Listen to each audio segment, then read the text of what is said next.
The Church of Uganda owns about 80 square miles of land across the country. Addressing journalists on the resolutions of the Provincial Assembly of the Church of Uganda that sat at the Uganda Christian University Mukono from 23rd to 26 August, Archbishop of the Church of Uganda Stanley Ntagali said Entebbe International Airport sits on part of church land. The Archbishop says the church is negotiating with government for compensation. Where you think there is land that is pending to be compensated, it is only the land at Entebbe Airport that we are negotiating with the government. Entebbe has learned that the land in contention measures about 15 acres.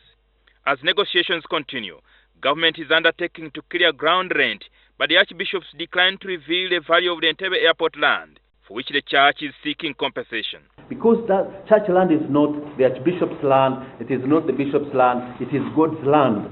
For me and my fellow clergy and bishops, we are stewards, and we need to hand over land that is well protected, and therefore our role is to protect all church land.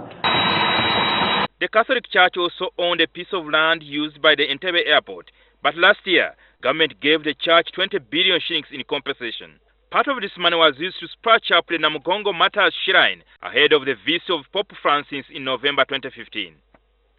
Archbishop Ntagali expressed concern that the church land elsewhere in the country was under threat from squatters, members of the church, and high-profile Ugandans. People who encroach the church land mostly, it is painful to say some of them are members of the church. They have lived there, they were given plots to build temporary houses, they are grabbing land, and others are very rich Ugandans. Or some of them are families of those who donated the land in good faith, and then their grandsons and daughters are very rich now, and you know how valuable land is in Uganda, and they say this land was donated by our grandfather, it was not us, and they want to reclaim that land. We have those cases. He added that poor Ugandans are vulnerable to land grabs and could be rendered homeless by powerful and selfish individuals. And I want to appeal to the government of Uganda to address the issues of land very critically so that Ugandans, rich and poor, can be happy and settle peacefully on their pieces of land. On the sidelines of the Provincial Assembly in Mukono last month, the bishops went to tour a contested piece of land measuring 1 square miles at Ntao village. But the squatters who claim to own the land meant for the expansion of Uganda Christian University moved to attack the bishops and attempted to set their bus ablaze.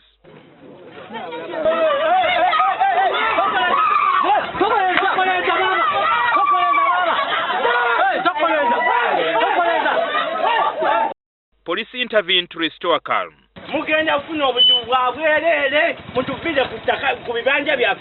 That land was donated by the family of Hamukasa at Ntao, and now where the university sits. And as a church, we shall forever be thankful to the family of Hamukasa. The Archbishop reiterated his condemnation of a move by government to introduce a bill to legalize abortion. Since abortion was legalized in America, 60 million abortions have taken place.